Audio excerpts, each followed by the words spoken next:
Hello friends, super magic રસોઈમાં મિત્રો હું આપનું સ્વાગત કરું છું।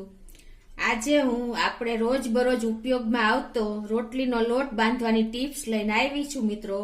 તો તમે છેલ્લે સુધી એક પણ સ્ટેપ ચૂક્યા વગર મારો આ વિડીયો જોજો મિત્રો, તમને ખૂબ ઉપયોગી થશે અને તમને મારો વિડીયો ગમે તો લાઈક કરજો, શેર કરજો અને સબસ્ક્રાઇબ કરવાનું તો ભૂલતા જ નહીં મિત્રો। ખાસ નોટ કરજો તમે કે આ લોટ આપણે ફ્રીજમાં રાખ્યા વગર 15 કલાક સુધી આપણે બહાર રાખશું ને તો પણ આ લોટ કાળો નહીં પડે। અને બીજું કે તમે મોણ પણ નાખવાની ઝંઝટ નથી તો પણ આપણી રોટલી એકદમ સોફ્ટ રૂ જેવી પોચી બનશે મિત્રો। તો તમે ચોક્કસ આ રીતે મારો વિડીયો છેલ્લે સુધી એક પછી એક સ્ટેપ ચૂકતા નહીં મિત્રો, અને આગળ તમે છેલ્લે સુધી મારો વિડીયો જોજો। તો મિત્રો જો અત્યારે હું આપણે આ 1 કપ લોટ લઉં છું। અત્યારે તમને ડેમો બતાવવા પૂરતો જ હું લોટ બાંધું છું મિત્રો। હવે આ લોટ આપણે નોર્મલ ટેમ્પરેચર, રૂમ ટેમ્પરેચર પાણીથી જ બાંધવાનો છે। તો આપણે આને મોણ પણ નથી નાખવાનું અને આ રીતે હું લોટ બાંધું છું। જેમ પાણી જોઈએ એમ નાખતા જશું। હું તમને છેલ્લે બતાવીશ કે કેટલું પાણી જોયું 1 કપ લોટમાં। તો આ રીતે આપણે થોડું થોડું પાણી એડ કરતા જાશું અને લોટ બાંધતા જાશું મિત્રો। ખાસ શું છે, અત્યારે જનરેશનને યંગર્સ કે બિગનર્સ હોય છે ને એને લોટ બાંધવાની તકલીફ પડે છે અને આપણને લોકોને પણ ખ્યાલ હોતો નથી અને આપણે લોટ બાંધીને જો વધ્યો હોય, મોસ્ટ ઓફ આપણે લોટ વધતો જ હોય છે મિત્રો। તો આપણે શું કરીએ છીએ કે ફ્રીજમાં મૂકી દઈએ છીએ। તો મિત્રો એ આપણા હેલ્થ માટે તો જરા પણ સારું નથી। તો તમને હું આ એક આપણા હેલ્થ બાબત જ આ એક તમને ટિપ્સ બતાવવા જઈ રહી છું મિત્રો। તો તમે ખાસ નોટ કરજો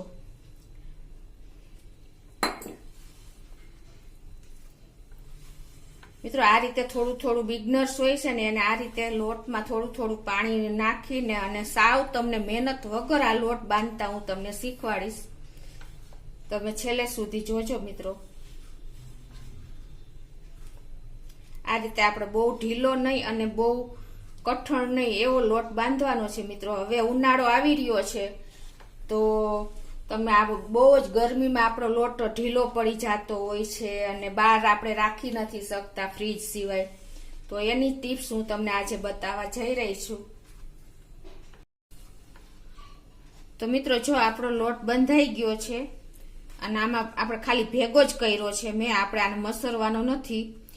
અને અત્યારે મારે તમને આ લોટ બાંધવામાં મારે 1/4 કપ જેવું પાણી જોયું છે મિત્રો। તો હવે આપણે આ લોટને કાંઈ પણ મહેનત કર્યા વગર આ રીતે થોડા થોડા ખાડા કરીને આવી રીતે તમારે લોટ ઉપર થોડુંક પાણી સ્પ્રિંકલ કરી દેવાનું છે, 1 ટેબલ સ્પૂન જેવું। અને આને આપણે હવે 5 મિનિટ રેસ્ટ આપવાનો છે ઢાંકીને આ રીતે। તો મિત્રો જો 5 મિનિટ થઈ ગઈ છે, આપણે ઢાંકો એને રેસ્ટ આપ્યો એને। હવે એને આપણે સેજ આ પાણી વાળો આપણે કર્યો છે તો એને સેજ આ રીતે મસરી લેશું।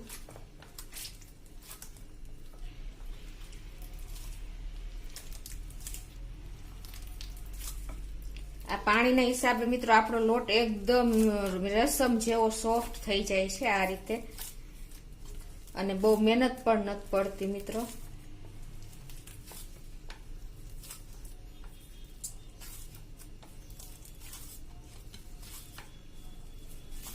હવે તમે જોઈ શકો છો કે આપણો લોટ જો સરસ એકદમ જોઈ એવો જ તૈયાર થઈ ગયો છે, સોફ્ટ રોટલી થાય એવો એકદમ। આપણે પાણી સ્પ્રિંકલ કરીને 5 મિનિટ રાખ્યો હતો ને એટલે આ પ્રોસીજરથી મિત્રો સરસ આપણા લોટમાં મહેનત વગર તૈયાર થઈ જાય છે।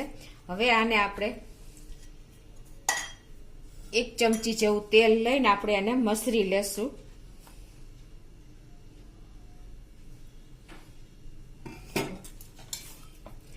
આ રીતે મિત્રો આપણે આમાં લોટમાં મોણ પણ નથી નાખ્યું તો પણ તમે જોઈ શકો છો કે આપણો લોટ કેટલો મસ્ત, રોટલી એકદમ સોફ્ટ થાય છે આનાથી। આ રીતે તમે તેલવાળો હાથ કરીને મિત્રો આ રીતે લોટને તમારે સરખો તૈયાર કરી લેવાનો।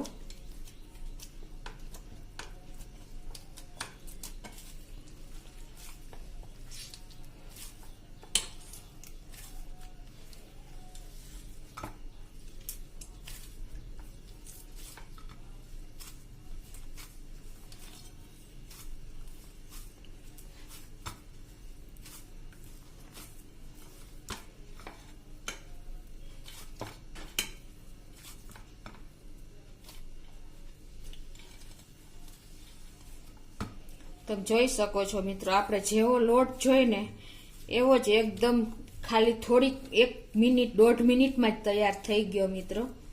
તમે જોઈ શકો છો એકદમ સરસ આપણો સોફ્ટ રેશમ જેવો મુલાયમ લોટ બંધાઈ ગયો છે. તો મિત્રો કાંઈ મહેનત નથી પડી, આ ટિપ્સ સાથે જ મેં તમને એટલે જ બતાવ્યો છે.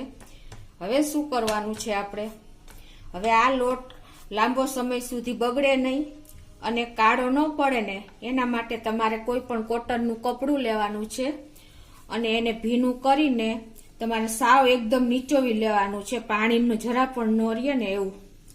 અને એને તમારે આ રીતે ઢાંકી દેવાનું છે લોટ ઉપર આ રીતે. અને આને માથે પછી તમારે કાંઈ પણ વાસણ ઢાંકી દેવાનું. તો તમારે મિત્રો આ લોટ લાંબો સમય સુધી આખો દિવસ પડ્યો રહેશે ને બહાર ફ્રીજ વગર તો પણ કાળો નહીં પડે અને ઢીલો પણ નહીં પડે. તો તમે ખાસ આ નોટ કરજો મિત્રો. તો મિત્રો હવે તમને હું બીજી પણ ટિપ્સ બતાવી દઉં કે તમે જો આ લોટ આપણે છે ને કાળોય ન પડે અને ઢીલોય ન પડે અને 15 કલાક સુધી તમે બહાર લોટ કેવી રીતે રાખી શકો ને ફ્રીજ વગર એ પણ હું તમને બતાવી દઉં. એના માટે તમારે શું કરવાનું છે કે આપણે રોટલીનો જે ગરમ રોટલી રાખવા માટેનો બોક્સ કે ડબ્બો હોય ને, આ ડબ્બો આવે છે ને કેસરોલ જેને આપણે કહીએ છીએ, એમાં આ રીતે એક વાસણ રાખી દેવાનું. કોઈ પણ તમારી લોટની જે ક્વોન્ટિટી હોય ને એ પ્રમાણેનું વાસણ લેવાનું અને એમાં તમારે આ લોટ રાખી દેવાનો મિત્રો આ રીતે. અને એમાં તમારે આ મેં જે કીધું એ ભીનું કરેલું કપડું એકદમ નીચોવીને અને પાછું એની માથે આ રીતે તમારે ઢાંકી દેવાનું, એકદમ સરસ આમ કવર કરી દેવાનું.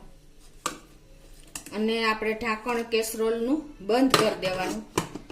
અને હવે મિત્રો આ લોટ તમારે ગમે એવી ગરમી હશે તો પણ તમારે ફ્રીજની જરૂર નહીં પડે અને 15 કલાક સુધી તમે બહાર રાખી શકશો. અને જ્યારે પણ તમારે એનો ઉપયોગ કરવો હોય ને ત્યારે ઇઝીલી તમે કરી શકશો. આપણો લોટ કાળો નહીં પડે, ઢીલો નહીં પડે અને એવો ને એવો લોટ સફેદ રહેશે મિત્રો. તો મિત્રો જો મેં તમને જે લોટની બતાવી ને ટિપ્સ એમાં તમને મેં આ 15 કલાક પહેલા લોટ બાંધેલો છે ને એ પણ હું તમને બતાવી દઉં અને અત્યારનો લોટ પણ તમને બતાવી દઉં. મિત્રો જો આ મેં 15 કલાક પહેલા લોટ બાંધ્યો છે અને આ આપણે અત્યારે બાંધ્યો છે. જો તમે જોઈ શકો છો કે એવી ને એવી કન્સિસ્ટન્સી છે અને એવો ને એવો સફેદ આપણો લોટ લાગે છે મિત્રો. તમે જોઈ શકો છો આ બંને લોટમાં તમને શું ડિફરન્સ લાગે છે તમને ખ્યાલ જ આવતો હશે કે મેં વિડીયામાં તમને દેખાતું જ હશે મિત્રો. એવી ને એવો આપણો લોટ રહ્યો છે મિત્રો.